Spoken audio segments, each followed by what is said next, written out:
Welcome, listeners, to Through the Sightglass, a podcast that dives deep into the fascinating world of craft beer and celebrates the incredible individuals who shape its vibrant landscape. Join us on a journey where we explore the nuances of this amazing industry and the remarkable people who contribute to its richness and diversity. And today, we get to sit down with Sally and Andrew of Good Cause Brewing in Tulsa. Thank you for making time for us. We sincerely appreciate it. Thanks for having us. Absolutely. Yeah. Please tell us, introduce yourself and what your role is at the brewery. Oh, I'm Sally Whitney, and I am owner and co-owner and more front of house. Yeah. Mm-hmm. There you go. And I'm Andrew Whitney, and I'm brewmaster and I guess director of operations. Nice. There you go. I like that. We just you always get made to up some titles right there. Hey, I want to be barrel czar. That's barrel czar. I know. I've known a barrel baron, a barrel shepherd. Yeah. So barrel I like shepherd. barrel czar. That's good. Yeah, I love that. As a business owner, you get to make up your titles, and I love seeing all of them. So Be your wizard.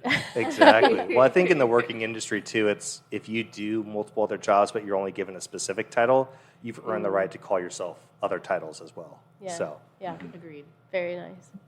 all right. So, where did you guys grow up? What do you call hometown? Do you want to default go first? Because I'm just going to look at you every time. Okay.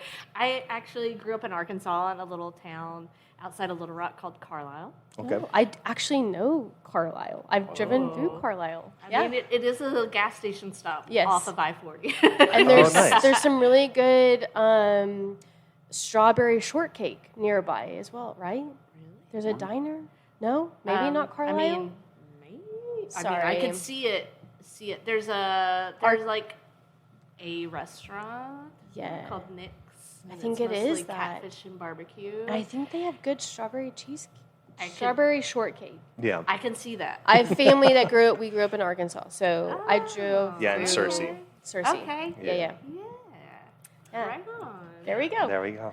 Well, small world. I know. 3 degrees of separation. But so you grew up in Carlisle. Yeah. Wonderful. My dad was a farmer. My family was a farming family. Mm-hmm. And basic small town living. Mm-hmm. Siblings, family, farm. Yeah, I've got an older brother and a sister, and a little sister, and like a million cousins, and Nice. So does that make you middle? together. Yeah, it's weird. I'm kind of like middle and oldest at the same time. Gotcha. Because my older brother and sister are like quite a few years older. Okay, Gotcha. age And gap. so I'm the weird both. Yeah, both. But I think I fit middle. Yeah. So you got to be I the think the example middle and the black sheep all at the same time. All Yeah. together. Feel that. Yeah. Good. What about you, Andrew? Where'd you grow up? So I was born and raised here in Tulsa. Oh, okay. Okay. And as I think within a week of getting my driver's license, I moved to San Diego. Oh, wow. Dang. So I was Okay. prepped and ready 16-year-old. and waiting Yeah. because I knew once I got there, I couldn't get a driver's license until I was 18. Oh, okay, And gotcha. I had no interest in staying being in in Tulsa Tulsa. ever again. Here and, you and are. then here I am. Back in it So- after a many-year hiatus. No, Yeah. I spent a long time in San Diego, and I fell in love with the culture and the busyness of like a major metro city. And now Tulsa's really kind of evolved back into that. When I Yeah. grew up, all the industry had left, so downtown was just this barren, like fenced-off, brick-streeted factory buildings. There's Yeah. nothing going on. And now it's this like vibrant nightlife Yeah. entertainment place. And I mean, that's why With, we've done with a lot of culture and community. we've done Yeah. more brewery podcasts in Tulsa than we have in Oklahoma City. Yeah. Yeah. Cool. Yeah, Yeah. it's fun to be a part of bringing that culture back or bringing something exciting back. Like, it's like I went on a road trip and I'm like, hey, look, I got this cool thing Yeah. for everybody. Check it out. You're bringing this energy, this Yeah. light. Did you Yeah. have family or friends in San Diego? What prompted you to go to California? My mom married a guy that said he had a house out there, and I went out to visit for the summer. And Okay. was going to come back, and he didn't have a house. I don't know how this whole facade worked out, but basically it was a big lie, and I just was like, well, I'm staying. Okay. Yeah. And my mom moved back a few years later, a couple years later, and Gotcha. I was just like, this is home. Gotcha. And now it's here. Yeah. I love Tulsa now, and so much has changed. Oh, yeah. So Yeah, for sure. We definitely want to dive into that. We want to get a little bit more into like how y'all got here before we end up in man. Tulsa again. Yeah. So, okay, so you're in Arkansas, you're Tulsa, San Diego. Where did you go after Arkansas? So I went. Let's see. Most of my adult life was in Arkansas. I went to college. Where'd you go to little- college? Little liberal arts college called Hendrix. Okay. Okay. Studying arts. What kind of arts? Kind of sociology and anthropology. There you go. No, that's very cool. You're like, you're Yeah. Indiana Jones. You're the female version. That's awesome. I mean, I had goals. So it didn't really work out that way. What did you want to, like, with that, like, did you have a... I had no idea. You had no idea. Like, Gotcha. no You just clue. picked something. Literally no clue. Like, when I went to college, I thought I was going to go into, like, the medical field. And I had this really amazing... I met this professor who was, like... Well, I interviewed, like, trying out colleges. And I was looking at another school that was, like, had a medical track, and he was like, look, if you go there, yes, you'll have this track and you'll have a path, but you're never going to experience anything else. And what if you hate it? You're on that track. And I was like, oh. That's a heavy question. Right? Like, I hadn't thought of that. Oh my God. And so I ended up going to Hendrix instead, like, and he ended up being one of my professors, and then we've stayed in touch, this whole time. Well, that's awesome. And we ended up, like, after college, years later, I got my master's in community development and nonprofit management and started this bicycle advocacy organization. Oh, wow. In What's it Northeast called? Arkansas. It was called the Northeast Arkansas Bicycle Coalition. Okay. It's a mouthful. Yeah. No, It's that's great. though. Is it still there today? I don't think anyone is really picked up the mantle for a while. I did this class teaching women to ride on the road because there was no infrastructure there. So we did how to like ride safe and be Yeah. aware. We taught hundreds of women. And That's it was awesome. amazing. And that stayed long after I was gone. And I think some of the projects that we initiated at that time have come to completion, like started to come to fruition, like advocating for infrastructure and stuff. We were there for Thanksgiving last year and like saw some of the things that we were wanting Oh, to nice, like have. bike lanes or whatnot. That's very amazing. awesome. Yeah. So Finally that got was these really bike trails. that was really cool. And I came to Tulsa because of the bicycle industry. Yeah. And then Yeah, go ahead. left to go back to Yeah. the nonprofit Yeah. world. Yeah, And gotcha. Here we are. Yeah. So So was many that still in things. Arkansas that you were at when you were doing the nonprofit? Yeah. Okay. Yeah. Gotcha. Yeah. All right. So you were in San Diego. You were in Arkansas. What did you do in San Diego? So I am a 3-time Master Tech automotive technician. That's so amazing. Oh, wow. Do you want to go my check whole on our van? No. Just kidding. No. Just kidding. No way, actually. I think his 3-time Master Tech, he's like, I've lived 3 lifetimes of this and I never want to do it again. Yeah, so I spent a very, very, very long time with BMW, specifically Mini Cooper. Which There is you go. really, You really have a fun. lot to work on those Mini Coopers. So She yeah. will geek out afterwards because she was a corporate buyer for CarMax for a long time and implemented a lot of systems. So I they're great. I know those Mini Coopers. Yeah, I went to BMW, and man, when they bought out Mini and started reproducing Minis, Yeah. people drive them Yes. like go-karts. Yes. Yeah. And they break. That is if a you g- drive it that hard, it breaks. Yeah. And who gets paid to fix it? You do. Yeah. And you're like, So I thank was you. like, yeah, Please. why not? Yeah, I started at Dodge thinking like I'm going to pick the worst car I can think of because, right, it's You're the right. most problems. Like it's going to Yeah. be the most work, job Oh, security. I see. All the things Yeah. bundled together. And Someone then, at Dodge is like, screw this guy. no, it was actually a great, great choice. Shout out to Yeah. any Dodge techs. yeah. Yeah. Yeah. Get it. We feel you. We have a yeah. Dodge. We feel you. But Yeah. if it ain't foreign, it's boring. So, There you go. I went go. European, That's and great. Man, there's this heightened level of requirement. Like all the mechanics I worked with at Dodge, several Dodge dealers through Orange County and San Diego, these big burly dudes carrying huge parts and doing work, and then I switched to BMW, and it was like skinny little nerds. You know, like Yeah. all these equipments and different things to carry things because it required just such a massive level of knowledge. The electronics and computer stuff. So was it kind of like the figuring out an education that you were like, that's what I want to chase? Yeah, I love the rabbit hole aspect of things. Okay. Like if I can continually challenge myself and never find like a ceiling to it, I get hooked.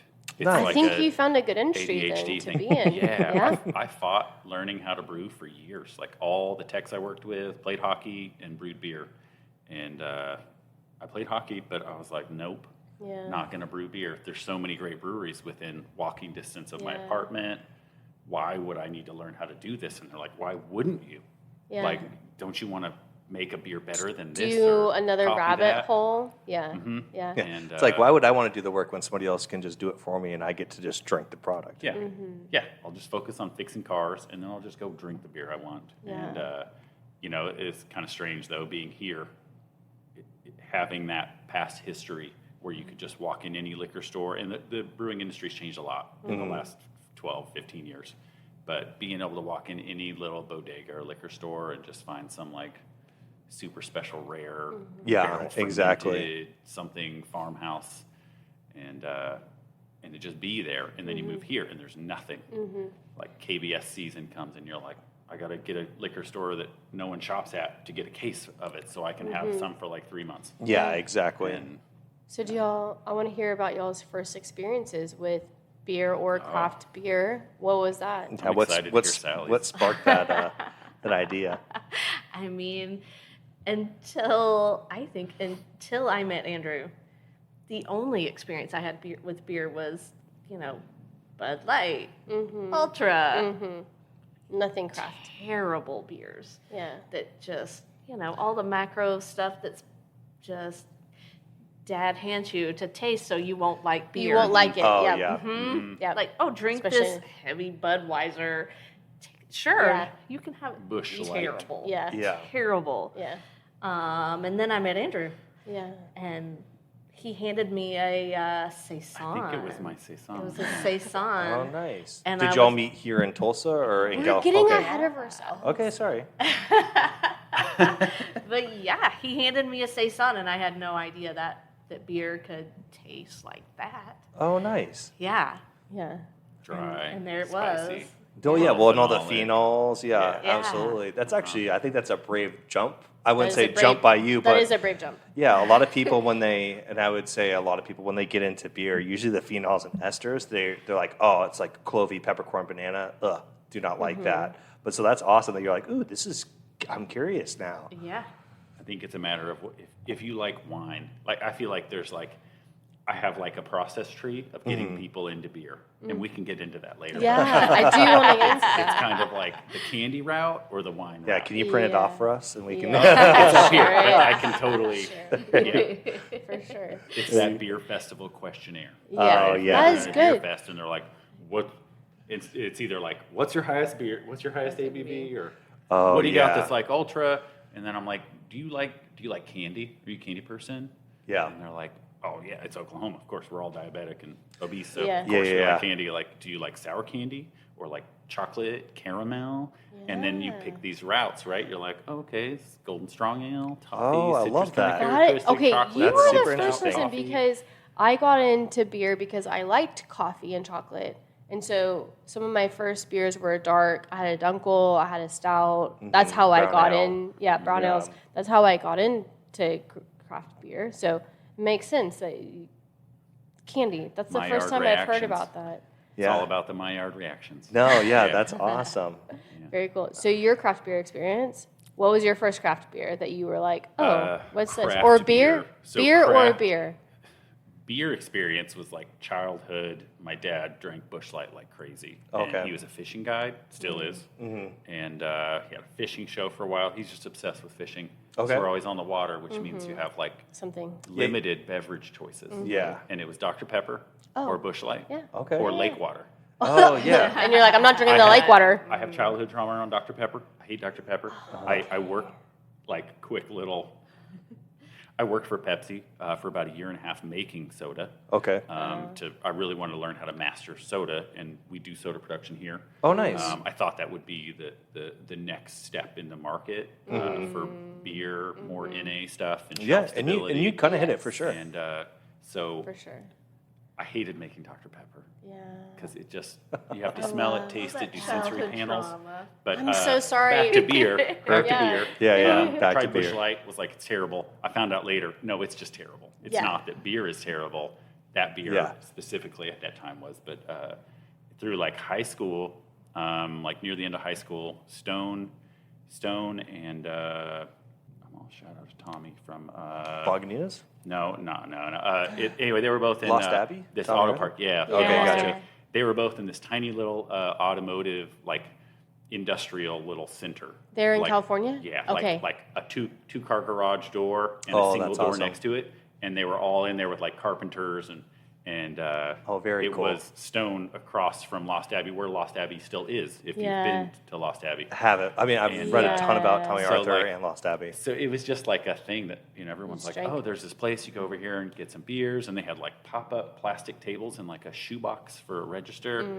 And I mean, it was like the inception of that. That's But, awesome. Beer. Stone built out their first like large space, and they started doing all these bombers of, Yeah. of Arrogant Bastard. And it was everywhere for like $2. Right. Because they did all their own distro throughout San Diego. Yeah, And self-distroed. they started picking up distro for all the other small breweries, and which gave them the ability to offer it for just nothing. Yeah. Which meant every kegger, every like backyard party, college party, SDSU party, anything like that, Had there's those like bombers. a giant bin of ice, and it's all bombers of Arrogant Bastard. Yeah. And That's it took me wild, so many right? times. Honestly, hearing that's wild. It took me several parties to try to get through a whole one of those. And it became like this goal, like, I'm not going to throw away half this beer because it's No, too bitter. yeah. And eventually I got through it and was like, man, I managed to drink a whole one. I was so proud. And then I had like this craving after like a month of like, man, I kind of want that like big, bitter, full-bodied beer again. And that was like the kickoff of like, all right, well, now I want to try out more of these beers like that. Yeah. What else lies in the spectrum? But the reality is, I only experienced it because all those like backyard parties and stuff. It was the cheapest beer locally. Yeah. And there's so many breweries there, but that was kind of it. I didn't really like Nice. it, and then I Loved it. forced myself to like Yeah. it. And then after that, it was just like a slippery slope of like, I want to try all these different things. And No, that's awesome. Pizza Port had opened, and they have like, or they used to. Yeah, They had like Swami's. 50 cent. They had like 50-cent wing and cheese stick night or something. Oh, and awesome. so That's amazing. we would go there. Where with, were like, a big we? group and Not just- in San Diego at the time. Sorry. Yeah. We were not born yet, maybe. I don't know. I just wish that we, like, hearing about California at that time, like, it's so, like, I'm like, why were we not there? I was Yeah, just, like, it's one of those things where I think being present for it to see it, because now Yeah. it's happening everywhere. I mean, there's even 3 years ago in Portland, I'm like, oh man, the beer scene was just, I thought, like at its peak. No, things just change, and you just have to Change. be present for it. And I think being No. present for that is amazing. Like, hearing Yeah. that story is Well, so inspiring. I would say even being here, like I moved back with the intent to open a brewery. Like I'm going to come back. I'm going to bring all this brewing culture back with me. I learned how to make All the secrets. I learned how to make certain things like Mexican food and certain items that I just knew I wasn't going to get here. I was like, I have to find a way to make this myself. Yeah. And I really wanted to bring the brewing culture back here with me, and to move back at a time when the Brewers Guild had just formed. And now what year was that? Sorry. that was 2013. Okay, for Oklahoma. Yeah. Okay, And gotcha. so the guild had formed with a guy named J.D. Merriweather, who co-founded Coop, and Eric and Adam Marshall from the Marshall brothers yeah. over there. And it was just a really cool, like, it was like we're meeting up, and it's like a handful of guys, like, well, like, what's this direction? And then it kind of reformed and changed, and I think it's changed from like it changed nonprofit statuses, and they've shifted so much. Now it's the CBAO, and we've lobbied for change to get the alcohol laws changed over the last decade. Oh, nice. We've seen like from 3-2 laws to not being able to have Cold High Point for sale anywhere. Okay, what like- can you explain Yeah, that? can you explain I'm it a not, little? Yeah. Yeah, so there was we basically, after Prohibition, we changed our laws in the state and never changed them ever again. So we had all these weird, archaic, like, which is actually really post-Prohibition common until laws. COVID A lot happened. of- It was And- really common. So you couldn't have anything over 3.2 because it was considered like, or low 3.2 was considered non-intoxicating. So it was fine to sell 3.2 beer. You had to like abuse it to get drunk. Oh, okay, and gotcha. if you wanted anything above 3.2, it was sold as liquor, like warm on a shelf in Oh, singles. horrible for beer. so In the cold. sun, in the Got light, it. for Yeah. months No, maybe. liquor stores Who didn't knows? have coolers. Yeah, no liquor stores That's had coolers. wild. Yeah. And then the uniqueness of the distro laws, basically any brewery that distroed it, they could get a full refund. Like 2 years later, your IPA that you sent to Oklahoma that sat on a hot shelf and then someone drank it and we're like, oh, this is awful, send it back. You're now required to recover this totally spoiled Right. product that Yeah. is not bad. It was their fault. Yeah, It's it was Yeah. stored Yeah. improperly. Yeah. So no one was trying to break into Oklahoma to sell beer.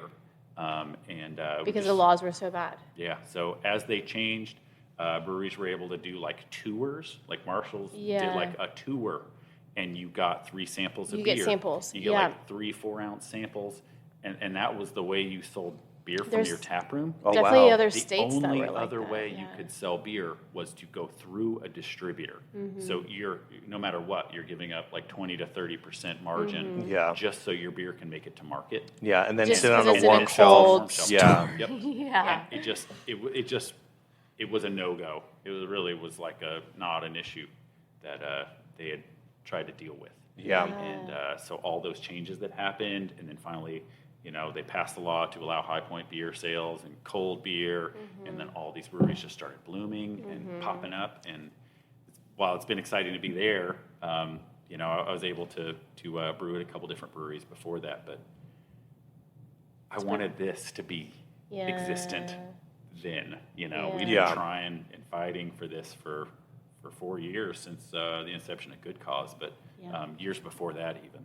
Yeah. So it's great that we're here Yeah. and now. Yeah. But it's What- been a long road. What started the fire for Good Cause? The pandemic, Okay. basically. Yeah. Like we were both doing a whole lot of work for other people. Like I was in the nonprofit world, and Andrew was brewing. A whole lot of effort for other people, and I think like everyone, we're sitting down and like reevaluating how we spend our time and where our energy and efforts go, and Sense of community and Yeah. all those things. And we wanted to do something just different. It was really, I think we were both pretty inspired by watching like the way certain communities really came together, like our neighborhoods, and people were like helping each other out, and everything kind of. bartering for toilet paper. Yeah. Oh, right. Yeah, we We've heard all that. been Yeah. It was weird to go to a grocery store. We went, I think, once at the start of the pandemic in Oregon, and to see like toilet paper, water, every like aisles just empty, Yeah. and it made it feel much more dreadful. I was like, wait, What? are we all dying? What's going Yeah. on? Yeah. Right? But like on the flip side, we got to know all of our neighbors like really well, and we shared resources, and like we had a neighbor who was constantly bringing us boxes of food, whether we needed them or not, Nice. or like kids great. got to play together That more sense of often, community. and yeah, it really was Life kind of that. improved in a weird way, like Yeah. unexpected way, despite all the other things going on. Yeah, for all the extreme dread that was going on, it is interesting to see like the self-introspection that happened with a lot of like neighbors actually checking in on each other. They could have been Yeah. living next door to somebody for 15 years, maybe never bothered, but now it's like you can't go anywhere, you stay in your bubble. It's the bubbles. People started being Yeah. like, "Oh, what's going on? Is It was everybody like else a doing okay?" forced pause. Yeah. Where you had to do a little introspection, and you're like, man, I'm gonna make some changes, and I have this forced pause to figure it out. Yeah. Yeah. When you can't go out and like do social things, your neighbors are there. Like who else are you talking to, Yeah. right? We would get so excited to sit in the driveway. I was working at Freeman. My mom lives in Estacada, which is like an hour and a half away. Outside But Portland. we'd sit in our driveway. Our neighbors would be in their driveway, and then another neighbor would be in his driveway, and that's how we'd like sit and talk. Yeah. But we Yeah. get so excited. Whereas before, when we had all the time, we would rarely do that, or it wasn't as important as it was then. Yeah, no, for sure. So you were in San Diego learning about beer, probably started craft, like doing some homebrew stuff, right? And then you were in Arkansas doing Nonprofits. nonprofit work. Yeah. How did y'all both land back in Tulsa? So I kind of got brought here by my ex-spouse. We were in the cycling industry and came here to work at a bike shop. And then, I did that for a few years, and it was super fun. because bike shops are fun. And then I kind of life happened. Yes. Yeah. And I went back to the Well said. I went back to the nonprofit world and was doing work at Up With Trees.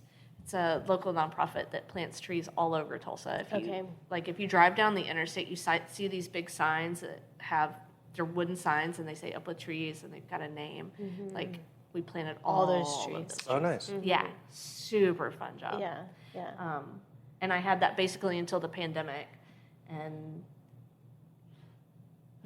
I'm about to bring the balance into this. She's like all sweet and like, she's like, well, I think things happened. And I'm like, man, I married a crazy person and got them pregnant, and everything went south, and I moved here to raise my kids, and You barreled home like a meteor.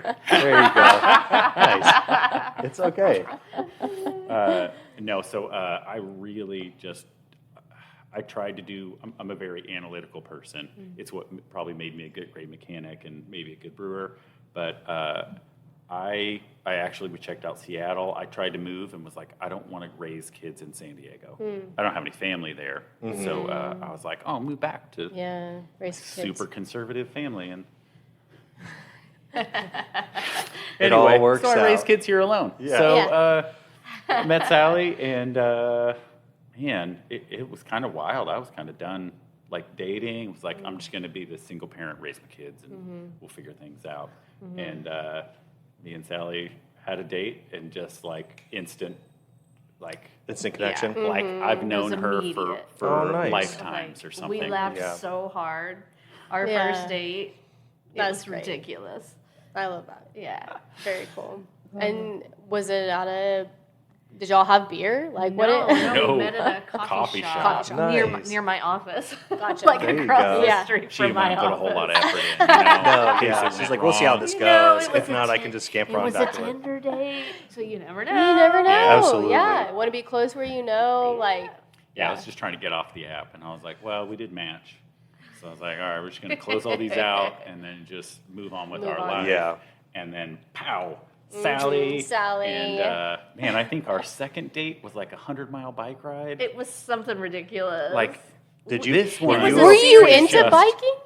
So I had a bike. I did. I owned a bicycle. That's about as Owned into a biking. bicycle. Yes, I owned a bicycle.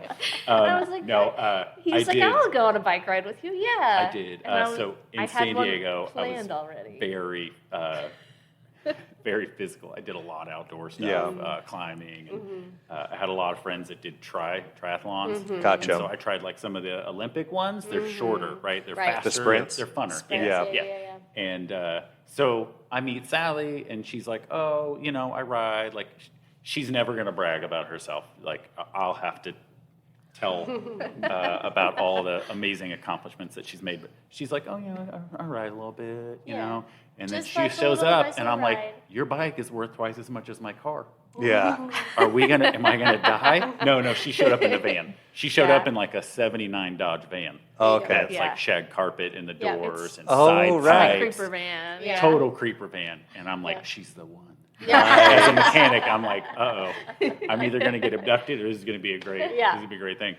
So, then we rode all the way up to Skytooth Lake and back, and just That's awesome. fun, great ride. Yeah, and then yeah. we came back, We came and back then and then after the 100-mile ride, we did the Summer Olympic event at Yeah. Inner Circle Vodka Bar, Okay. and we won. Oh my gosh. Yeah. Yeah. So what is the summer Also- Olympic event that you So participated in? it's like there was like a beer like- pong, but like with Giant. basketballs and trash cans. Oh, yes. So like Yeah. massive beer Yeah. pong, and I a don't remember couple what of the other other ones were. It was for a games, free bar tab. Yeah. There you Oh, go. We that's- won, Yeah. and that's You were like we awesome. say you- All the we appetizers, many Yes. drinks. Coffee, 100-mile ride, and then y'all win. yeah. No more this Olympic thing. triathlons. Yeah. needed. Yeah. It was just day 2. That- So That's we awesome. challenge each other constantly, and I Yeah. think we are really, really encouraging of each other. Which, from our previous relationships, we've always been the encourager and like the supporting role. Yeah. So to have like two supporting people come together, it's like Yeah. superpowers all of a sudden. Yeah. Yeah. You're For like, oh real. my god, I For can real. do this Yeah, thing. sounds like it. And then Yeah. she's like, hell yeah, you can, and I'm like, Okay. and there's no holding back. So That's it's awesome. great. It's great. Well, definitely especially can- to have partners that give it back, when it feels Yeah. like it's not Right? reciprocated, it leaves you feeling drained and hollow a lot. So, Yeah. You Yeah. can, Yeah. you That's can awesome. feel it sitting here at the table. I'm like, let's go oh yeah, we ride can't, we some can't bikes. tell that you guys are best friends. Yeah, we can't tell that. Do that thing. So you were home brewing and you had a saison of his. Yeah. Is that like that was post the introductions, the winning, the 100 miles, Yeah. Oh like yeah, all the yeah, things? yeah. This was I don't know. I think I brought her somewhere. I just showed up with a bottle of it and was like, Yeah. "You gotta try this." I brewed this. Yeah. Yeah. It's funny because I brewed it yesterday. Oh, your First saison? time in like 3 years. Oh, No, nice. it's been much Congrats, that's longer. exciting. No, that's 3 not years. true. About 3 years, yeah. So That's exciting. yeah, fun stuff. Fun Might stuff. transport you back to that, those very first times. I hope so. Yeah. So yeah, I'm like, I guess that's lost us the meeting. thread. Yeah, No, fun it's okay. meeting, and Yeah. the culmination of that was kind of I don't know. I think I was just brewing and kind of figured it out after like 3 years, 4 years. Just making you're like, this So, is good Just beer. like home brewing and being consistent to So- well, form so- the idea that like we should open a brewery. I tried to launch a brewery called Calibri Ale Works, Okay. which was very specifically gluten free. Okay. And my ex had a gluten allergy, and it kind of sparked this thing. And Okay. then I started making gluten free beers, and then all these people just came out of the woodwork. Like, Yeah. I heard you make beer that's not terrible, that's gluten free, and it just, I don't know, it snowballed into this thing where I was like, all right. And then that fell all apart. I took some investing partners on, and it all went south and never opened. So I reinvested equipment with some guys and another brewer, it's called Broke Brewing in Oklahoma City. Okay. Oh, It's okay. very apropos. Like, we were all, it was Broke. like two poor brewers Yeah. and an investment group, Okay. Yeah. Typical story. Yeah. So we opened on my birthday in February of 2020, Oh, which was wow. just a great year. I don't know Perfect- if you guys remember perfect that timing. year, We got engaged March of 2020. We feel you. Yeah. Oh, Yeah. cool. Year. We got Yeah. engaged, and a week later, and it's not Both anything lost their against them, but jobs. Freedom was like, "Hey, don't come into work for a week. We're gonna bang out your PTO, pay you." And I'm like, "Okay."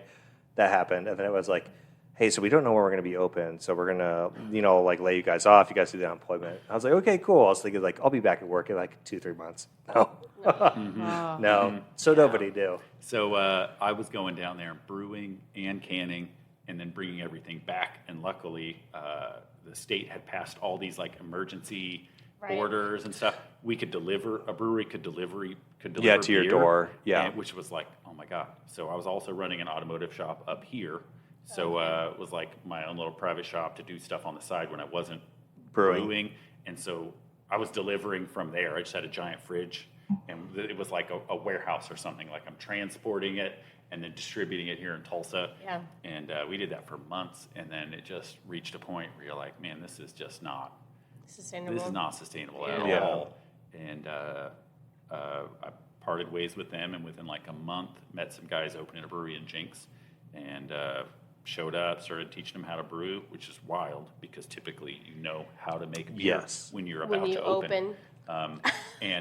So I Not here kind in of became Oklahoma. invaluable to them and Yeah. made myself, you can't be replaced, so we have to hire you somehow.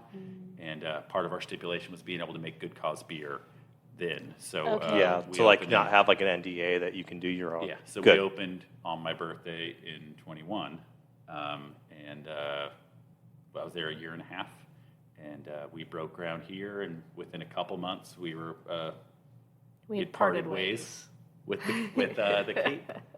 So that's all I'll say about that. Yeah. So So Yeah. so Lessons learned. when okay, you'd already known that you wanted to open something. Obviously, Good Cause. It sounds like it's tied to your background as well. So like, when was it between the two of y'all that y'all were like, this is something we want to do? I think it was really shortly after After Broke? we were I don't remember if I want to say I was in the car or something. I heard this story like on NPR about this brewery called Lady Justice. they're in Denver. Funny, we were supposed to interview them. I worked with, I was working at a brewery called Steeplejack, and Sean Bayer used to work at Stranahan's, but worked at Lady Justice as well. And we- So he was like, when you go to Colorado, And we visit Lady interviewed Justice. Recluse Brewing, and the taproom manager there worked for Lady Justice. We were supposed to be there, but our brand promaster broke down, and we couldn't get the timing. So Lady Justice, yeah. We were supposed to interview them. I'm so sad we They're didn't. great. We'll Yeah, go we back. visited. Yeah. We'll go back and interview Yeah, them. we'll make it happen. Like, we heard this story, and it was like a lightning bolt. They were so inspirational and like just loved everything they were doing. And I was like, I called him Andrew immediately. I was like, I know what we do. This is the way. This is how we like move forward. Yeah. We scratch the itch that we need. Both Yeah, of y'all. nice. Because Yeah, like, we I both like love community development. community development. I like literally always, no matter what my job has been, I've had a like either retail or some kind of service job where I'm like with people. And I was like, this is perfect. This is what we do. So we figured this out and we started working on it, and that was like the spark. So like it was like immediate. Yeah. Did the name come pretty quick. Yeah. Nice. We threw a few things around. I think Good Cause came up early on, and we're Yeah. like, nah. That's too simple. And then it just came back like, why not? Yeah. Yeah. Why not? Like this is like we'll just put it out there Yeah. that this, put our best foot forward, and we're not trying to be this like gimmicky, like I can't say anything without Yeah. incriminating myself, but there's other organizations out there, nonprofits included, even really, really big ones that it's not effective altruism. Yeah. They're not really affecting change as much as they're running a business enough to everybody to get paid and bring some awareness, but not so much that they do away with the problem they're trying to solve. Yeah. Right? You can't. What if you solve it? What if Susan G. Komen conquers cancer? Yeah. What are all those billions of dollars going to do? Yeah. They're going to stop coming You in. need the problem to And- provide a need, and that's how they make this. and- This seems to represent who you two are really well, honestly. So I think for us, we want to see effective change, and we want to be able to tackle even the little tasks, stuff in our neighborhood or our community. And sometimes that just looks like raising voices, elevating voices that we feel should be heard. Right. We did a really great event early on, one of our first releases with a group called the Be Heard Movement, which is a nonprofit here in Tulsa. Be Heard is basically, they now have a really elaborate setup, but at the time they just did like mobile haircuts for the unhoused. Okay. So they go around and they do haircuts. Now they have like a full like shower station. Oh, It's nice. 12 o'clock on a Wednesday. That's right. Is it Wednesdays here in Yeah. Oklahoma? Yeah, it's no lo- oh, it's it's no longer Saturdays in in Oklahoma Oklahoma City. City. Okay, Yeah, gotcha. yeah. Saturday Siren, that beer from Coop makes no sense. No, yeah. Don't mind the tornado siren Yeah. being tested right It's, now. no, it's fine. So Be Heard, though, they have like a mobile shower station. They have a mobile Okay. laundry facility. Yeah. And Oh, they have a nice. full like salon. It looks like an old casino bus that they converted to like a Yeah. barbershop. Yeah. Nice. It's awesome. So you can Yeah. literally like go, hand your dirty clothes over while you go take a shower. You get like a clean set and toiletries. Get all cleaned up. You get your hair cut, and by the time you're out, your laundry is done, and so you're like back in Ready. That's so business. nice. Ready to be, Yeah, seen and they be heard. Yeah. Okay, Mm, got that's it. the- I was that's like, Be is it seen and be is heard. it a B thing? So But that be was his seen, be heard. That makes inspiration. sense. Like this young man that started it, he was talking to these guys who were like, the biggest problem with being unhoused is that no one sees you or hears you. Like you may be totally employable or intelligent person just having a really hard time, but no one looks past. Being Just the seen, dirtiness. Yeah. Yeah. And they heard. immediately associate. Yeah. Yep. Yeah. Gotcha. So that's it. So for y'all, Good Cause. So I'm assuming that y'all work with different industries, different nonprofits. Like, I what think are we're some willing of to do anything with anything? anybody Yeah. if it kind of aligns with kind of our ethos. yeah? Yeah. What is that ethos for y'all? So really, it's to us. I think it's about inclusivity, and it's hard to like. Yeah. It's hard to like pin it because it can mean so many So many different different things. things. Yeah. I understand that. I think I think also people just like that are- doing good. I think that's what you Yeah. guys Yeah. are doing. Is that People that they're are trying to improve the community, or they're working towards a greater good, not Yeah. just profits or popularity. And anyway, the Be Heard group, that whole event was so much fun because so many people came in at the time. It was like our second or third beer produced.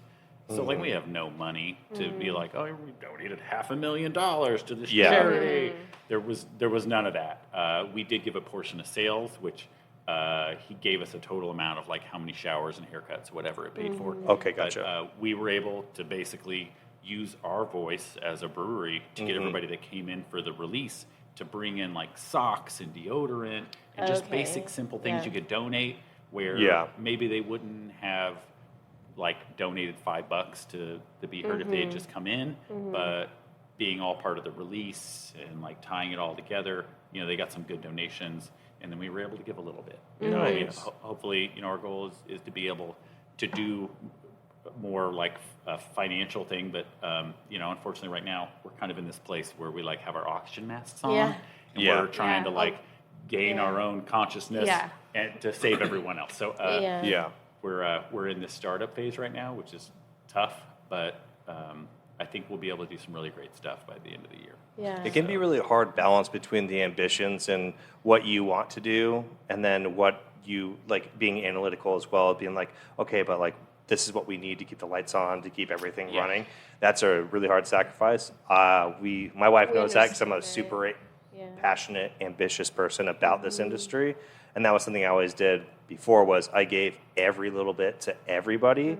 And when it's not reciprocated or you feel like it's not going to the right place, you're like, man, like, what am I doing wrong? Or, you know, and that's where you have to build boundaries or like balance. And I think that is a hard thing, especially because it is like everybody loves drinking for a cause. It's not promoting alcoholism. People love coming together, food and drink, and you donate things. Like that's been so consistent throughout history, and especially around just communities. And so it is great to see that because it's such a simple thing to do, being like, hey, we have a beer on tap that we brewed for Be Heard, and a certain amount of sales goes to this. And by the way, you can come and bring in and drop things off to help clothe them, help them be sanitary and whatnot. And people come out of the woodworks for that. They're like, oh, it's a fun event. It's not like I'm just going there to drink. Yeah, you don't have to buy a beer. Yeah, to help exactly. Be Heard. Yeah. Well, and, you know, we're just trying to elevate those voices or bring awareness to Yeah. it. I think even on a more basic level, just the intention that we put into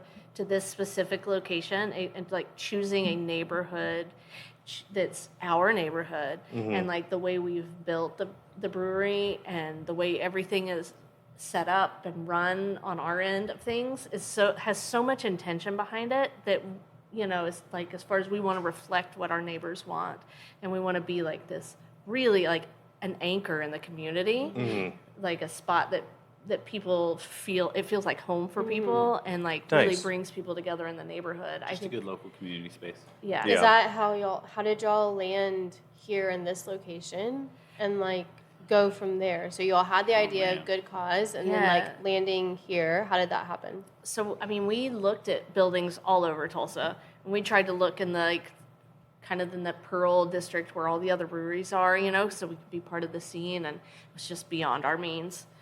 Ultimately, like we just couldn't swing it. And then our next was like, let's look close to home, you know, because well, all of our business neighbors are our personal neighbors. And this place came up, and we called the broker to look at it, and he was like, "Oh, I'm so sorry, it's already gone." Well, no, we came and saw it before Thanksgiving. Yeah. We saw it, and we're like, we'll think about it over Thanksgiving. Oh, right, and then we called on Thanksgiving, or the day after, and he was like, I'm sorry, it's gone. Like someone took it during Thanksgiving. And I was like, are you You're like, it's just been okay, fine, you know. And he called us back like Christmas Eve. Yeah, day before Christmas Eve, something like that. Holidays. And was like, hey, sorry to bother you during the holidays, but they defaulted on their lease. Are you interested in it? And we were like, yes, please. Yeah. So. And what was the space before you told us?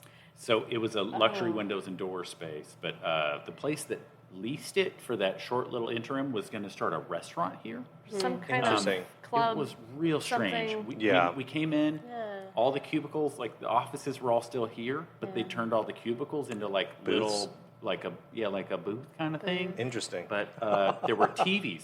They On put like every surface. 30 cameras up and like 20 TVs up Oh, throughout interesting. the whole building. Interesting. And it was so odd because there was no kitchen, but they had like pallets, like screwed together in these cubes and made out there to be like tables out in the warehouse. And I was like, how? Yeah, this is was odd. poorly thought out. Yeah. I don't know. They realized this is going to cost more than just putting some tables and chairs out. Yeah, Yeah. it was an idea. Yeah. And so We can see, you showed us some of the doors that were left, so that's Yeah. really cool. We'll have to take some pictures Yeah, of the some nice of sliding glass doors, yeah. yeah. So for many years before that, it was a luxury windows and doors Yeah. Gotcha.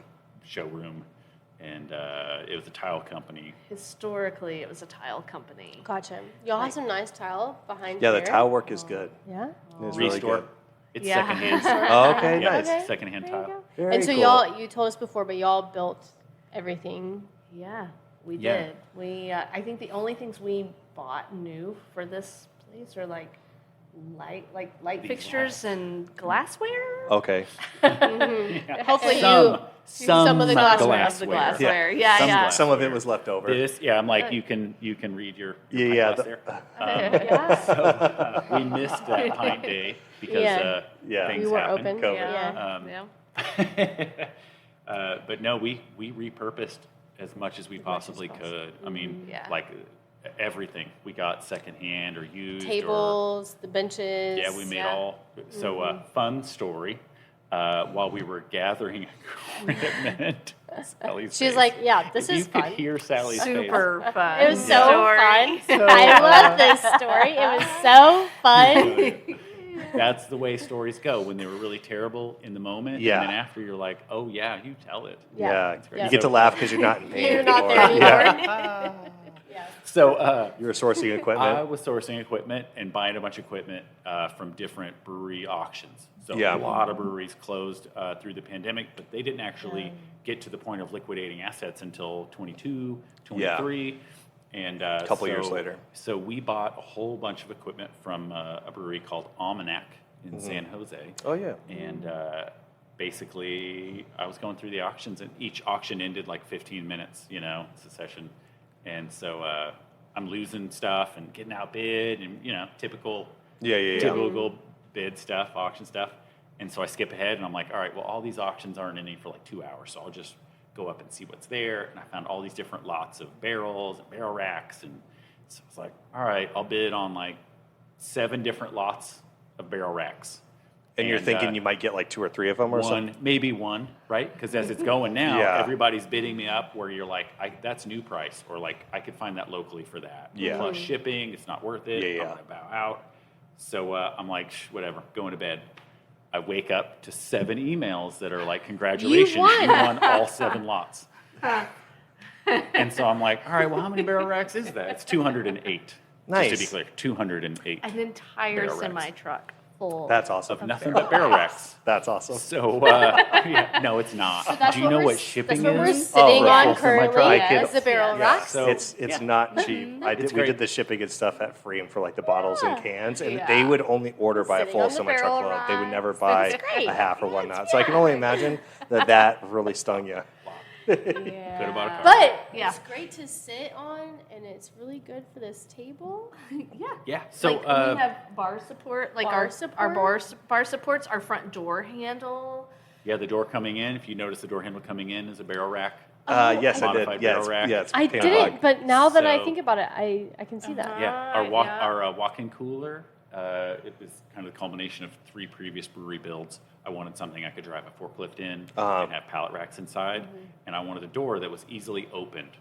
Which Yeah. I don't know what your experience is, but Yeah. walk-in doors are No. like it's Terrible. like No, a special they like stick, sword they're in the heavy. stone kind of Yeah. And him, yeah, we know. It's not so, great.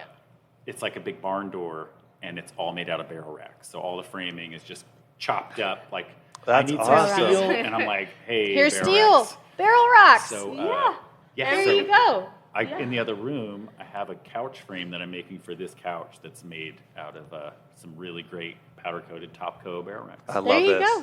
So We will take plenty of photos because I'm really excited to see that door too. I tried to keep, I fabricated the counter supports. They're heavily fabricated to look like nothing happened, right? So Yeah. like background in automotive fabrication, welding, all that stuff. Yeah.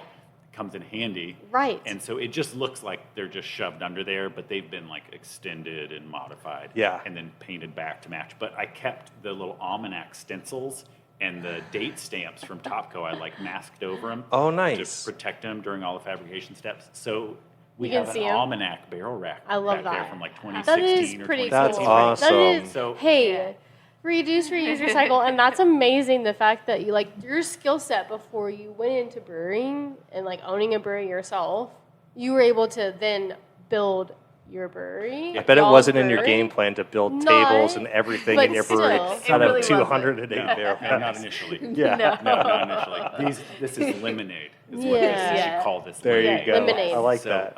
That Yeah, should but- be but good cause. we have, like, you're making everything lemonade out of from lemons. closed breweries. Like all of our equipment is used from previous. We Nice. literally our bar is being supported by previous breweries. Yeah. That's That's the way I awesome. like to think it because Yeah. we bought everything from Elk Valley in Oklahoma Okay. City when Oh, they closed. yeah. Except for their brew house and their like 10 and 20 barrel fermenters. Gotcha. But we got their small fermenters, their canning line. Like That's all cool to their- give it kind of all life, their- like to pay homage in a weird way. Yeah. Yeah. Well, I mean, also we had gotten a loan to buy a canning line, and John Elkins, hey John, love you, bro. John was like, "Why don't you just come down here and look around?" And I was like, "We don't have all the money you want for all this stuff." And he's like, "Just come take a look." And so it was my birthday again, and it was like, all right, he closed before Christmas, and so we went on my birthday, and I got to like if you've ever been like thrifting, but for just brewery Brewery. equipment. We it was haven't like, yet. That's heaven. awesome. So That sounds like fun though. Do not tempt him because we might do that. I've already been a couple times for bigger breweries where, I mean, I had all the money to spend, but I was like, this is just what we need. But I'm like, I mean- that'd be cool. I'd like that. we'll nerd out later. Yeah. So we went down with we rented like a U-Haul or a Penske truck, and we're just like, all right, things. we'll just Loading it up. fill the van until it's full, Yeah. And we just little pieces. Even our walk-in curtains, the vinyl curtains in there are from Elk Valley. Yeah. Nice. Yeah, all there you go. our glassware that's non-branded is from Elk Valley. Gotcha. Our bar sink, And the tables, everything. I love the sparkle.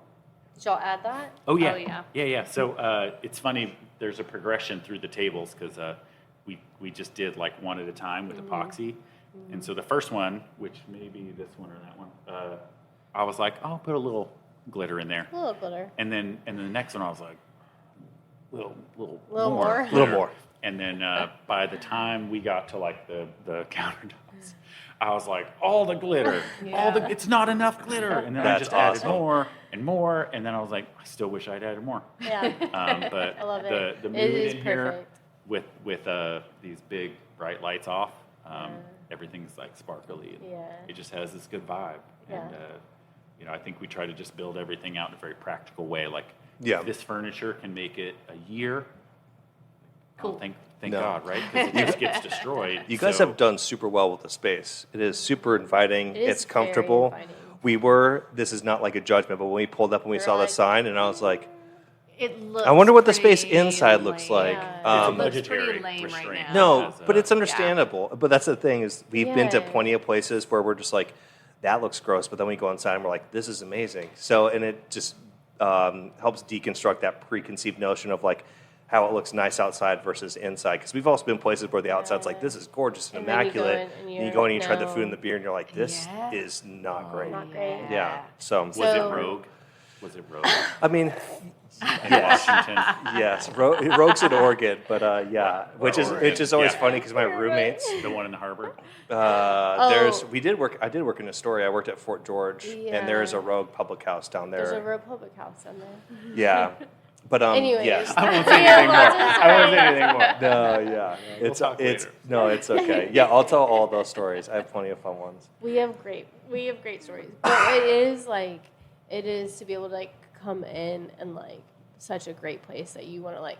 I want to come and like hang out and like talk to y'all more. So like the invitation in and then like wanting to stay is very much there, and like you can feel it. Like you're like, okay, I'm going to drink beer for a good cause at Good Cause Brewing. Like this should make like and so it does. And so I really hope that I'm assuming that you'll probably have some more events coming up with different places. So I'd love to hear about that and how the community can get involved and help all of those good causes and help y'all to continue that good news and good voice and everything that y'all are like really striving for. So do y'all have ideas of what's next, of events or people or places that y'all want to help?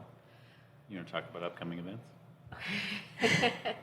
I mean, we have some things planned that are just kind of like fun things. They're not necessarily philanthropic. Today seems very philanthropic. Today and tomorrow. It's true. So Andrew and I, when we were dating early on, we used to challenge each other to $10 dates. Okay. Like, ooh, I like that. Yeah, it makes you be super creative, and we had the most fun on some of those dates because It's like stimming. Yeah. You know. Yeah, 100%. Yeah. Yeah. So you find these really fun ways, and it's a lot of connection, right? You're not just like going out and spending a ton of money on a dinner and whatever. So end of the month, like literally the only pattern we have seen so far, we've only been open 2 months, so we have no patterns in sales, except at the end of the month, it's a little slump, because everybody's like getting ready to pay all those first of the month bills, right? So we were like, we should do something like inspired by our $10 dates. So $10 is kind of tough. So we did $20 in 2024. It's Totally feel that. 2019, Understand. it was Maybe. doable. Yeah. Now, Very A lot true. of creativity. Yeah, it was still a challenge, but now I don't know. So now we're introducing the $20 $20 date. No, that's We great. support that. Yeah. We That's feel great. that. We feel that. We understand that. Yeah. So, we've got a ton of games. Our food truck out front, we talked to them about doing a food special. 918 Maples. Yeah, we've got a beer special so people can come in and connect and like have Connect and this do Get a couple $20 beers, date. a plate of $20 tacos, Food. some chips and salsa. Yeah. And I mean, $20 honestly, date. Yeah, that's Honestly. 3 of those birria tacos are super filling. Oh, yeah. So to have And 4 of those tacos, surprising plus chips that you and could salsa, have And 2 and beers a couple beers Cersei's. for that's awesome. that to have that for $20 is amazing, and be able to sit and connect and play games and stuff. Yeah. Like I know anytime we go somewhere, it's gonna be more than $20. So the fact that you could be like, we're doing a $20 thing, be like, that sounds great. Let's do that Well, because we could go have a beer, have some good food, connect. That sounds great. But moreover, being in a place that you don't feel rushed to leave. Right. Because Yeah. if I go somewhere that's like some cheap street tacos, there's probably a long line, and I feel a lot of pressure to like get in and get out. Yeah, you Where, feel like the pace we of it have- where you're like, oh, okay, yeah. Yeah, we have space. We're trying to be Yeah. this inviting space. Like, come play some games. Like, actually hang out here. Yeah. Like, spend some time here. It's okay. Eat your food. Enjoy your beer. Connect with Yeah. your, like, we have had some of the best conversations at our bar with people in the community. Yeah. Of like, yesterday we had a guy that came in that is doing all these like barbecue sauce competitions and stuff, and like has a nice. bunch Oh, of that's awards, wild. and just came in because he works a liquor store. And he's Oh, like, hey, interesting. Hey, stop by for a taco, checking out your beer. And then someone else at the bar is like, oh my God, yeah, I love barbecue. Like, let's talk about this stuff. And they connected, and he's like, where's your shop? Oh, I'm selling this sauce on the side at this place. And bam, Yeah. like he's making sales. He's finding new Alabama white sauces. That's awesome. Apparently But, that's the thing. but Yeah, I'm learning you're the That sounds hub like a for thing. that connection, which is so Yeah, cool. But I mean, I'm not going to take credit there, but like it was really nice to see just a couple people come together in a way that they wouldn't have if we were here. Previously, yeah. Yeah. I mean, you And- look around. There's not a TV in here, and Which is awesome, by the way. Thank you. Yeah. Yeah. We make it a point when we go places, we bring like cribbage and cards, but we make it a point to like put our phones down, stack them on top of each other with like our wallets and stuff. And it's like, no, we're doing face-to-face time. Like that's what we're doing. That's great. Yeah. Yeah. That is important. Yeah. I think. Yeah, I think as soon as there's a TV in the room, people just like automatically stare at it. It doesn't even matter what's on. Yeah. They're just She'll catch me doing that because I'm so ADD. I'm just like, oh, bright Same. colors, Yeah. flashing lights, Same. and she'll be like, "You all right?" And I'm like, "Oh yeah, just distracted." watching. Yeah, I yeah, hate this show. Can't stop watching it. Right. yeah, Yeah. Why is it still on? Yeah. yeah. Sure. Exactly. I love that so much. So y'all have done a lot. Y'all have been around so many different places. Y'all are doing so much, getting started here. Congratulations on being here for a few months. We're really excited to see what's going on next. So Oh, we didn't mention anything about the storm. we Getting to build this place twice. you want Yeah, we to did. So, yeah, let's so dive into that. advice to your younger self. Maybe that like jumps into that of like Yeah, if what you were going to would do give a different. piece of advice to your younger self when starting this project, or maybe early on in life, what piece of advice would you tell? Oh. Eat and sleep more. Yeah, I think the thing Better that nutrition. the thing Yeah, take care of yourself. that we did not anticipate or budget for at all was just how little self-care we have time for these days. Mm-hmm. Like if I would have thought to put in a line item in the budget, it really for real would have been like Self-care. Lawn care, lawn laundry. care, someone to come in and clean up Seriously? every No, now and yeah. then at our like home chores because we are never there Yeah. and we don't have time for it. And Yeah. like, oh, that's a big one. Are all those little self care, home care things that I think it's just to be patient yeah. because, Things having happen. done this 3 times, you'd think I would, like, it's Yeah. not going to go as planned. Like, I've never seen any brewery follow their timeline. Yeah. Like, Oh, they're yeah. like, We here's this haven't project heard any- management yeah. timeline, and we've Yeah. hit all our tombstones. I'm a project manager too. Like nothing goes as planned. We've heard one, and that was Grain Theory, and we're like, you hit the lottery. That all of your permitting, everything just went right in line. Yeah. So Nothing. we took it on to do it ourselves, and in retrospect, I think for a year and a half of paying a lease and doing it ourselves and paying for materials, we probably could have paid a construction crew to come in and do it in like 4 months, Yeah. 6 Yeah. months. But there were a lot of setbacks that we had. We had to rezone. We had to get approval from the city. We had some things to juggle beforehand that just took time anyway. Yeah. But I was working at Pepsi doing 12-hour shifts, and we were spending every spare hour. I'd work 4 to 4 Yeah. and come here and be here 4 to 8. And we have a 10 and a 7-year-old, and trying Yeah. to juggle all those things and make this happen. And then we got it done. We painted, and it was like, all right, we deserve a day off. We deserve a day of no work. And my brother just moved here from Portland and bought a house out by a lake, and we went out to the lake where there was no service and slept like babies through Nice. a devastating storm and had no idea. And we woke up the next morning, we're going down to the water, and our phones just start blowing up, and our neighbors are like, 911, your brewery needs you. Like, you guys are missing a roof. Oh, dang. Yeah. And we were So a like, tornado "What?" ripped through? So Or- it wasn't a tornado. There was no. There's been all this debate over it all, but basically we had like F2, F3 tornado level winds, but no rotation. So the wind just blew across the parking lot, That's smoked crazy. blew our door Yeah. in, carried a whole roof off in one piece, and took the gas line off our neighbor's roof, and then clipped the other neighbor's roof as it went down beside the highway. So it made it like 3 buildings Yeah. over and across Wow. their parking lot. Like rolled it off like a can of tuna. Like a- or yeah. Yeah, like a something. tuna It's- can. That's Yeah, it's just like crazy. And this is just when you'd finished, and you're like, cool, the hard part's done now. Yeah, we were like, let's take Literally. this weekend. We'll put the Recoup. finishing touches, and while we get all the inspections lined up, so we could get our CO and let's get going. it's like that last lap breather. Like, all Yeah. right, So you before really the big had push. to do everything That's over. insane. Here's the Yeah, time. 100% over. They ripped out. It took we leased the building. Our landlords took quite some time, whether it was their fault or insurance company's fault, who knows, but took I'll tell months. you off air. Yeah. Oh, yeah. No, I already have an idea. When it comes to paying out, nobody wants to pay out, but they're gladly willing to be paid. So Yeah.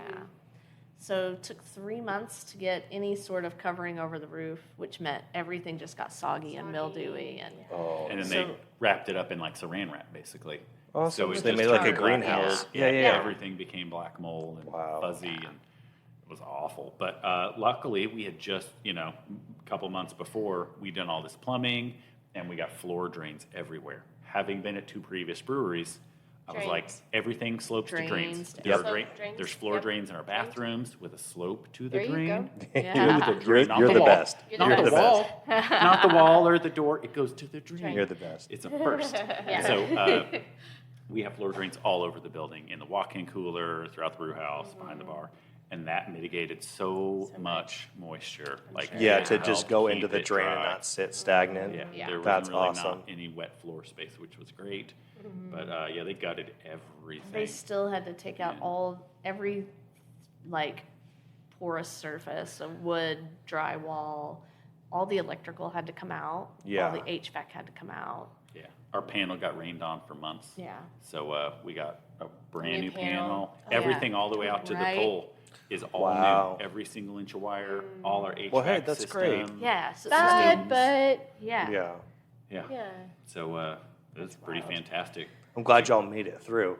I think there's honestly, I think there's people at that point. I've heard of some brewery stories where they've had similar things, not necessarily a roof get ripped off, but they're about to open, something catastrophic happens, and they just like, I'm done with this, and they just scrap it. I mean, Yeah, I can't tell you how many tears I shed over all I'm of sure our hard work. so many Like, times we were like, can we keep like, going? if you have ever done any kind of competitive anything, sports or Yeah. or anything that's really solo, where you have to find that inner strength to push through, and that last finish line Yeah. sprint, and you're there, and imagine getting through that, and then like it's just all ripped away, Yeah. and you're like, oh my god, Yeah. oh my god, and Yeah. then to muster that up and say like, I'm gonna do this again. Yeah. And we did. But Yeah. really, we didn't have the Y'all are opportunity here to go today. backwards. Yeah. Honestly, Yeah. open, selling beer. We have an SBA like mentor person, and he was like, him and our small business loan guy were like,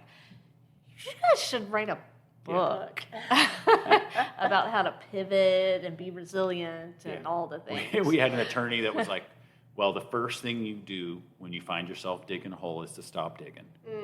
And we're like, well, Like but it was so we like can't- we did not take that well at all. no. And then he's like trying to help us find this exit strategy. And we're We're like, like, no, you no, don't no, understand. no. Like every dollar we possess is already in the building. We can't just walk away and Yeah. hand Yeah. it. And he's like, well, you got to dig deeper then. And like, Dig well, we don't deeper. have Is that the the book money. name? Dig deeper. Dig Could be. There it is. So it was like I just told everybody like we learned to pivot until we pivoted so many times we like corkscrewed through our Corkscrew. problems. Yep. Like Yep. we did. So during the storm, we still had loan payments and things upcoming, and just a bunch of overhead that the insurance wouldn't cover. And so we had this canning line that we had just bought from Elk Valley, and we're like, we got to start doing some mobile canning or whatever. Something. So we actually got contacted by a soda brand that had changed hands, and the recipes didn't change hands when it sold. Gotcha. And so they reached out to us as a consultant to create some recipes for them, and that got us a couple months through. And then we were like, well, we could just set up some tanks somewhere. And we drove to Nebraska in our van and bought a chiller, like a small glycol chiller from a bar that closed down. Yeah. To save a couple $1,000. So drove up there, got the chiller, came back so we could have this tiny little chiller hooked up to a single tank in a tiny commercial kitchen space. Wow. And we started making soda. And I mean, just whatever. Yeah. Like whatever we're going to do, we have to figure it out if we're going to make this happen. Yeah. And It's really inspiring, and it is slightly crazy, but the amount of determination, inspiration, but agility that would break a lot of people, because I mean, a lot of this industry is like, Yeah. who says I'm not broke? Yeah. no, yeah, we'll talk about the mental health later, but no, but truly, I think it is really inspiring because, yeah, when it's like, it's either you're faced with failure and defeat, or you just find a way, and those are sometimes how the best businesses or the best business people get made, and people are like, how'd you do it? And it's like, like you said, it's like, no, I'm insane, but like I knew that like couldn't afford to quit, Yeah. like can't stop now. So that's awesome. Yeah. I gotta die. Well, we are glad that you are here. Good Cause Brewing is here. Do you have any more I questions think or the avenues? last thing would just be like, we kind of talked about some of y'all have the $20 date nights. Like, Oh, yeah. If Other there's events coming up? anything events or beer wise that are coming out that you want to tell everyone about to be excited for? The Saison is coming coming. Saison. Yeah, I'm excited The Saison. You heard it. Yes. It has to have a name at some point. The Saison. Dig deeper. Or dig deeper. deeper. That's coming out soon. Very exciting. Yeah. Anything else? We're working with setting up an event with a local glass worker. She does stained glass. She'll be coming to do a class here. We have an event with Animal Aid, an adoption event coming up. Oh, nice. Those are always great. We Oh, have, yeah. we have Puppies 2 are cats, here, man. both Oh, rescue dude, cats. the best so way. Yeah, we do love too. those. Yeah. Yep. We have little rescues. There's nothing like we did it in Atlanta when I brewed there for a little bit, and they would have like foster days where you could adopt. People get 2 or 3 beers in, Yeah. and they're like, We're like, "It's of so course. cute. We're just gonna take it Yes. home." We're taking them all. And it's like, yeah, that's how it goes. Just jump into it Is because there a limit on how many I can take? yeah, very true. So event-wise, And we have a book club coming. There's a Tulsa Girls Social Club. Oh, nice. They do all kinds of it's like young women who get together to do all kinds of stuff around town. And they've got a book club coming up next month. Very fun. I'm in the Nice. book club. We do it virtually because all my friends are all over the place, but I'd love to be able to come to one spot to do that. So that sounds so much fun. Yeah. And can these all be found on your website or whatever you have? Yeah, all on our socials. Okay, good. Yeah. So Good Cause Brewing, their Yeah. Instagram, and I know you have your link tree to your website and things like Yeah. that. So please go check that out. So as far as beers and beverages go, we did a nootropic lemonade at our grand opening with Lion's Mane, Oh, nice. and we'll bring that back and put that in cans. I really think that the brewing industry is leaning more into more and more non-alcoholic or no alcohol. Oh, yeah. For sure. The non-alcoholic sector, I think, reached like $1.2 billion. Yeah, it grew 30% this Yeah. year already. 33% We appreciate it according to because Brew we want to go Association. out and have a drink and not have it. It's be super nice to have a so healthy nice. balance. Like Yeah. Sierra Nevada does their hop sodas, which are great. Like there's plenty of times we're at the pool, and it's like we could sit and have 2 or 3 beers, or you could have a hop soda, have a beer, and like have it be that. So Have something that's not water, Yes. but isn't like some super syrupy, sweet or alcoholic Yes. drink. For sure. So yeah, we did a nootropic lemonade just to have something that's like that midday boost that's not a cold brew. nice. But we have a friend that's a farmer in El Salvador that we've been getting beans from for the last couple of years. Like And, coffee beans? Coffee beans. Nice, Yeah, okay. roasting them here, and man, like I love all the things that Modern Times did when I lived in San Diego with coffee. Yeah. All those great barrel aged beers with coffee and barrel aged coffee. And I'm really looking forward to doing some more of that because no one's really doing it here. And Yeah. I think Definitely not it's just something I love coffee. Like we are super passionate about coffee. Maybe not as much as beer, but it's real close. Right. No, yeah. For sure. And also it's just a different outlet. Like you understand, like you do the same thing over and over again, it's great, but you want something to spark interest. So doing But other things. There's so many crossover points, like the Yeah. Maillard reaction and all the things that go into roasting and both sides. Yeah. And the finished product, acidity, and all these there's just all these factors in a beverage that come out to make it great. And I think having so much time at Pepsi, it changed how I look at beverages. Yeah. Because working there, you're not looking at soda, you're looking at a product, and you're looking at total volume of acids and a lot of key things. It's just like a science project versus that's just a can of soda I drank the other day. Right. It's like, no, that's a whole bunch of things maybe I don't want to put in my body or. Yeah, very But, true. It made me refocus on beer, coming back to beer and start thinking more about that, just instead of as a brewer, just specific gravity, Yeah. looking at beta glucan content or other aspects that have different effects. So Yeah, the quality of the ingredients and the purpose that you use them, I think definitely is more prevalent now. Because yes, I mean we've talked to people, and there are some brewers where it's like whatever gets the job done, that's all I'm going for. Then there are other brewers like my mentor where he's like, I want to treat it like a chef. All I want to use is fresh ingredients. He's like, I know Garbage it's more in, garbage expensive. out. Yeah, Right. so like That's for the way it him, goes. they do maybe 1,000 barrels, but he gets fresh yeast slurry or fresh yeast packets, and he's like, I understand propagating and you can reuse that. He's like, but if I want it to taste and have consistency, I'm just going to use fresh yeast every single time. See, so I'm on the other side of the coin where I think that a lot of the yeast strains that I like, I'll say there's so many different strains out there that it's hard to really like argue any point specifically, but I find that most of our yeasts are like the best after like 2 or 3 generations. Okay. You know, it's like they get out of that lab setting and get to stretch their legs a little bit, so to speak. Yeah, they work things out. Yeah. Or just like in the sense of like a sourdough mother, they get to know their environment, right? Like I'm bringing them into my little nursery, and I'm like love bombing the hell out of them. And I'm like, oh, you little guys are so sweet. And they just become more affectionate. And then they're like, oh, we love you too, Andrew. Yeah. And I just put that little scoop of love in every batch, and they just eat it up. And then after 3 or 4 batches, I'm like, you guys ready? And they're like, Yeah. you know? Love that so much. I think Thank you, that California, for instilling that in Andrew a little bit more and bringing it to Tulsa. But I think that a good part of that is being a good steward in like a lab setting. Right? Yeah. All your clean processes, having something like a vent hood and all these really great sanitary processes to ensure that yeast at the second generation doesn't have extra friends involved, you know? Yeah. You got to keep the party to a minimum.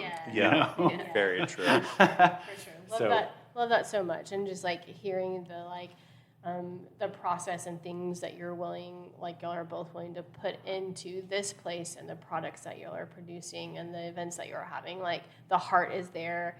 And I love that so much for this area in Tulsa and like being able to expand that into the neighborhoods. Like it's just so exciting for y'all. Yeah. And to kind of wrap up, we were actually talking about this before we came here, because we were talking about like kind of like crowd-funded breweries and why that's kind of gone away. And I've read a lot of beer history, but like a lot of corner store markets, you know, tap rooms or pubs or whatnot were started because members of the community were hanging out with each other all the time. They're like, well, there should just be one place for this. And then that's where people got news or they gathered together and talked. I mean, like a gathering space. And so she was kind of like, well, how has that kind of changed and gone away? And I was like, well, once kind of like the business and corporatization of breweries, like in the late like thousands, but I'm thinking of like 2010 to like 2015 when Ballast Point got bought out for $1 billion.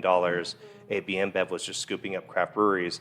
I think that's where a lot of the mind shift started to change of like, oh, we could start a project and then just sell it.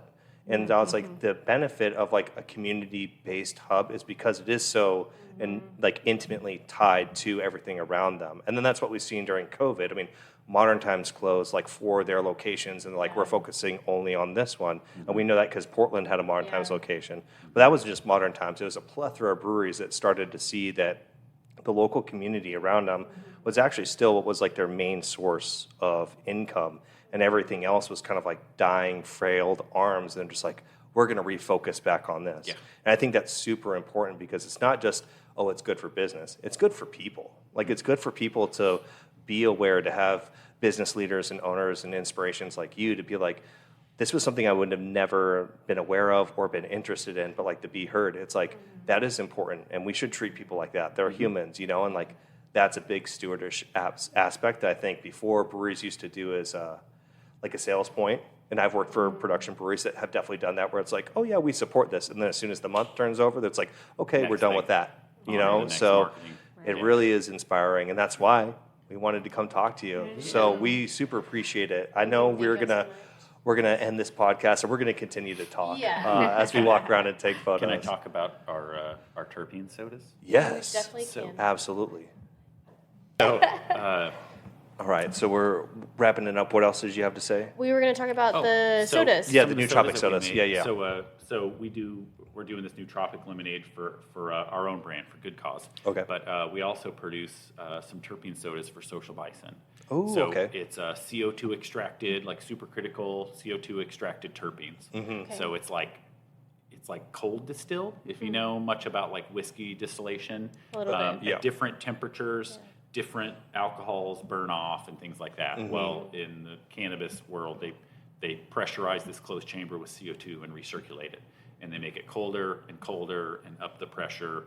And at different temperatures, as it gets colder, it pulls out different fusels and alcohols and esters. Oh, nice. And so they basically can isolate just the essential oils of the cannabis, which are monoterpenes, same as hops, right? Yeah, Right. exactly. Same as Lupio. The and whatnot. benefit is that cannabis has about 80% more terpenes than hops. There's just a lot of terpenes that maybe for good reason don't exist in the hop world because they would just taste.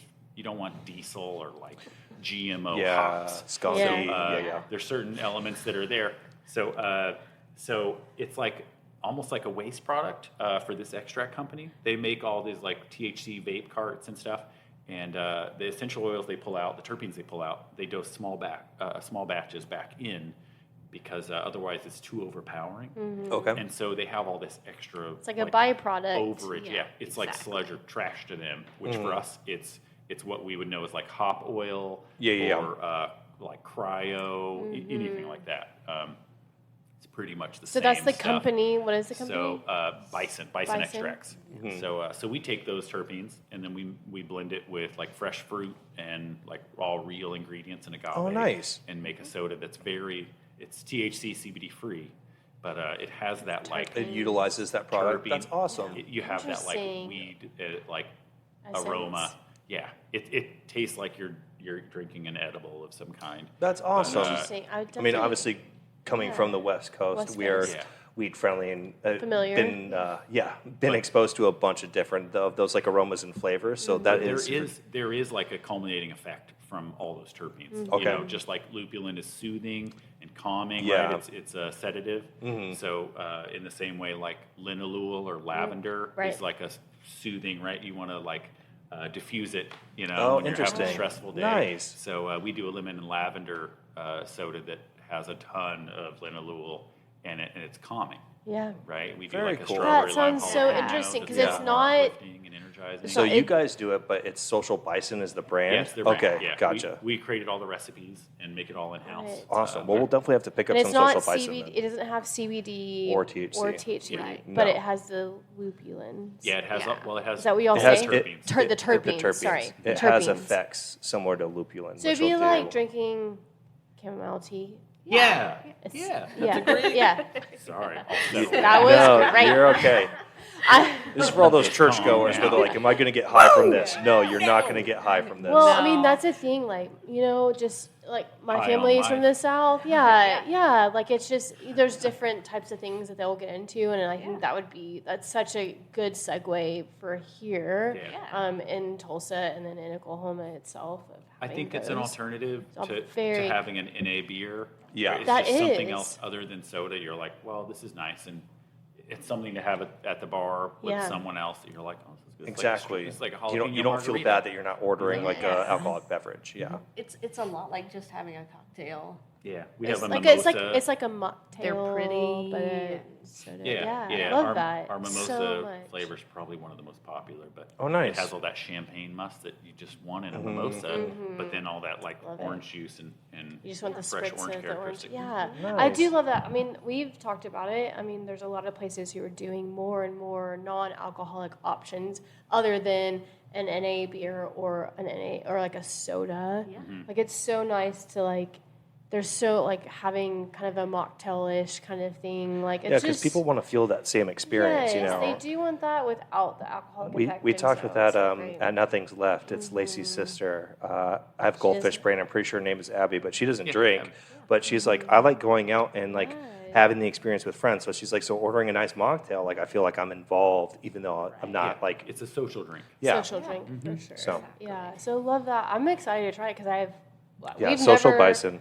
Well, and we've never Check heard it of out. anything Is it similar. just in Tulsa or is it distributed So- throughout Oklahoma? Actually, if you guys go back to Tacoma, you can find it all over. Oh, nice. So yeah, so out we of do Oregon. have a few out of state distros, but Awesome.